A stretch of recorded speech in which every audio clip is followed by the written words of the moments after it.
Okay, nagano ako ng aking ng gulay. Gulay. Ano ko kung anong aking lulutuin. Naalala ko yung nagda-drama pa ako sa radyo noon, bago ako nagpunta dito sa Canada. Talagang na-miss ko yung nagda-drama ako. Sa totoo lang, yun ang pinakamasayang araw ko talaga, yung nagda-drama ako. Yan. Tapos may napunta doon pag weekend, napunta sa sa radio station. Ano yan, nadala ng yung yan, yung saging na sa ganyan, isang bulig ba yun? Ang tawag sa Bicol, bulig. Tapos dala ng prutas. Oh yeah. Hati-hati naman sa kami. Naghihi naman yung mga yung kasamahan ko sa pag-drama. Yeah. Tinuruan ako na magsalita ng sa matanda.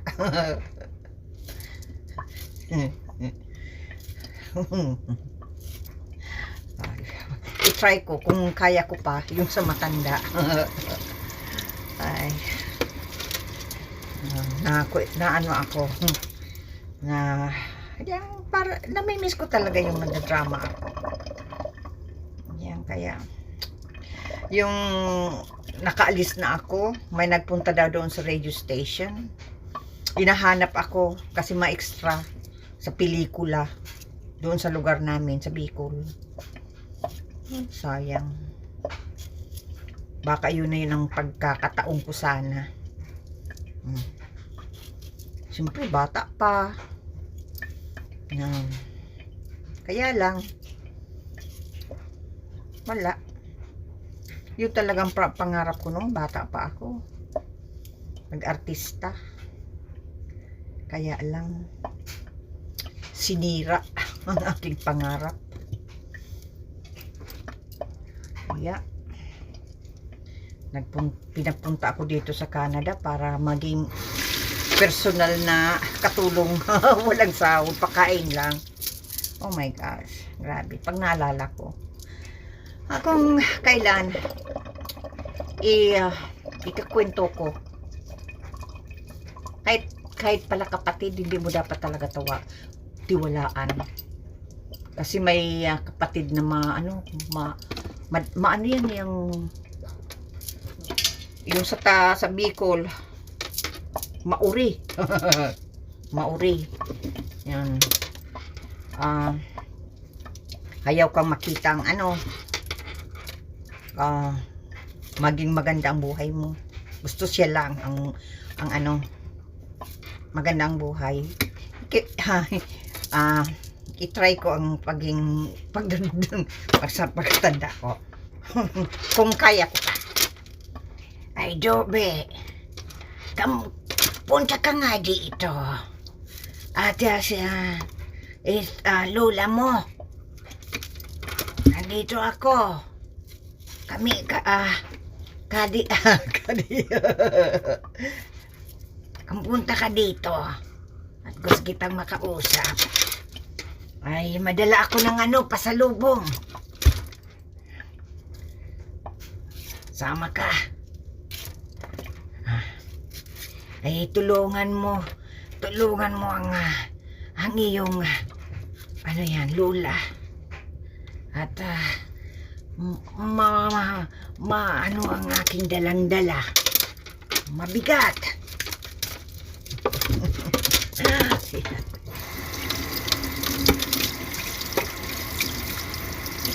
Tapos sinuruan pa ako ng ibang boses din.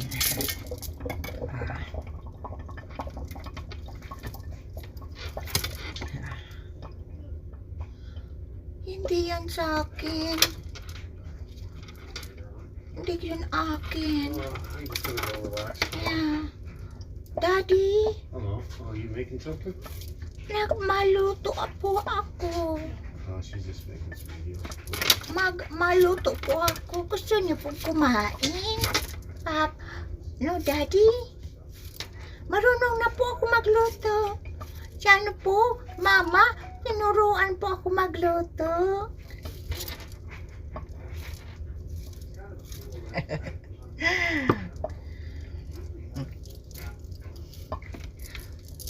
Ay, ang iyong apo, ang kulit-kulit. Sinabihan siya ng kanyang nanay na huwag nang magluto. Making videos, eh? Ay kaya, anak, halika dito, come here. Grandson, come here. Pay respect to your grandma. Takbo si Alik.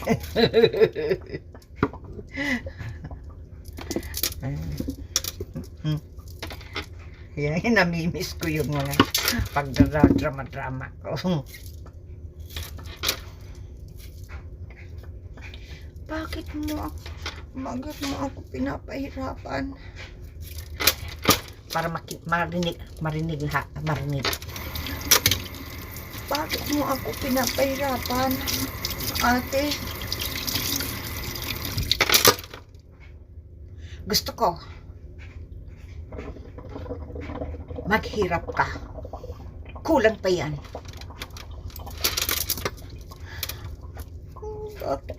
Bakit po pinapahirapan mo ako? Wala naman akong ginagawang masama sa iyo, ate. Kulang pa yan. Dahil kinasusuklaman kita. Hindi kita kapatid. Katulong lang kita. Tandaan mo yan.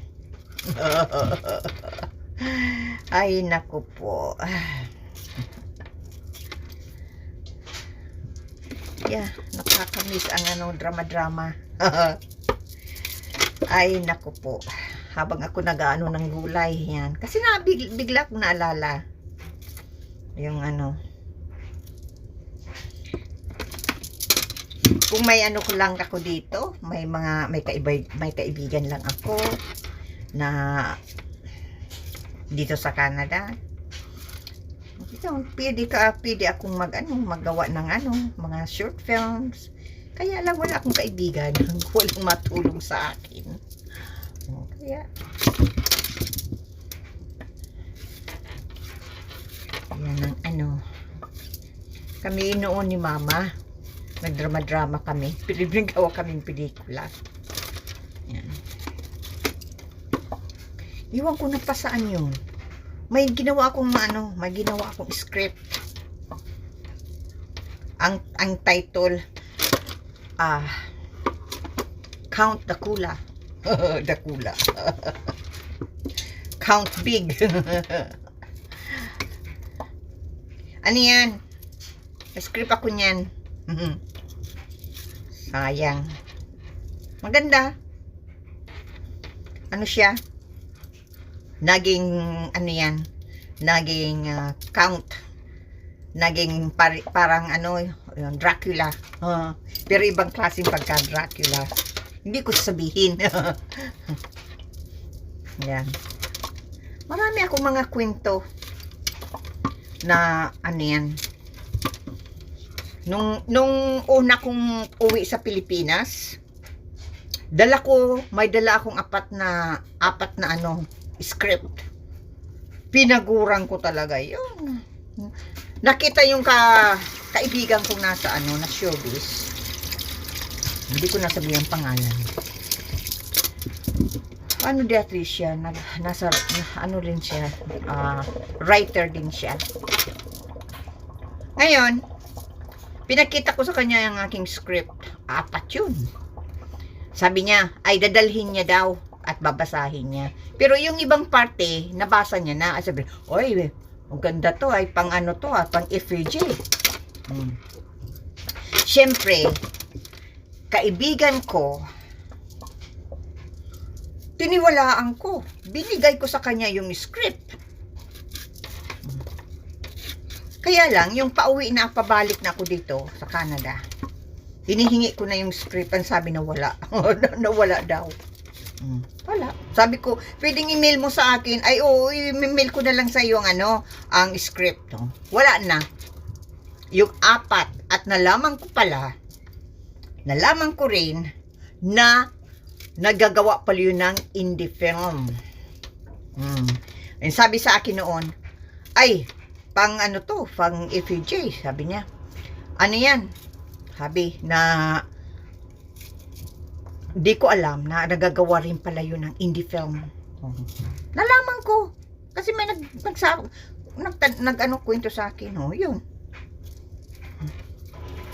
Siguro, ibininta inayos yung script, ibinenta, kung hindi, ginawa niya. Dati, ang sasakyan noon ay karag-karag. Pagbalik kong Pilipinas, may bago ng sasakyan. Nagulat talaga ako. Kasi 4 na yung script eh. Kung hindi niya man ginawang bininta niyo. Ay, bininta niya. Yun, nakakuha siya ng ng down payment sa makabili ng sasakyan. Kasi ang tagal na yun eh. Sa wala pa naman kutsi. Nakuha niya lang yung script ko. 4 yun. Bininta. Inayos niya lang yung pagkatagalog. Ibinenta niya. Yun. Kinuha sa akin. At yun ang big mistake. Itiniwala ko talaga. Kasi kaibigan ko. Hindi ko akalain na ikaw na unang nagnakaw sa akin. Ay, nawala daw. Ay, nawala. Hindi ko alam kung napasaan yung script mo at nawala. Yun. Ay, pabalik ako sa sa Canada kasi nag-uwi ako para i-pursue ko yung yung acting career ko. Kaya lang, hindi naman ako pinapakilala lang ako. Pinapakilala niya, yun. Siyempre bata pa. Pinapakilala ako na sa mga kakilala niya, yan. At isinabi rin ako sa mga tawag noon na mga fresh press conference na, yan. Yun, pakatapos wala naman siyang sa akin na ako na kahit lang supporting actress. Ay, wala. Hindi, gusto niya gawin niya ako ng kabit. Kabit. At may asawa pala yun. Pero ginusto lang akong gawing kabit. Yun, walang nangyari sa ko, sa career. Kaya kung gusto kayo mag-apply ng pag-artista, wag kayong magtiwala sa isang tao lang. Dapat marami kayong kakilala, ibang kakilala. Dahil pag nakursunadahan ka, gagawin ka lang ng kabit. Yan. Gagawin ka ng kabit lang. Yun pala, nagagawa pala yun ng nag-indie film. Nalaman ko. At nag-director na rin pala yun. Nag-director pala. Kasi, nanood ako ng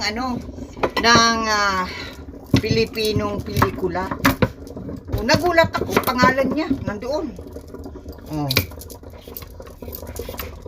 Yung pala, may nakapagsabi sa akin, nagdi-direct daw yun at yan, nagagawa ng indie film.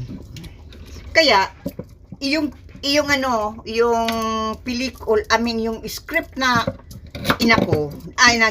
ginawa ko, na sinulat ko, inayos na lang ang pagkatagalog.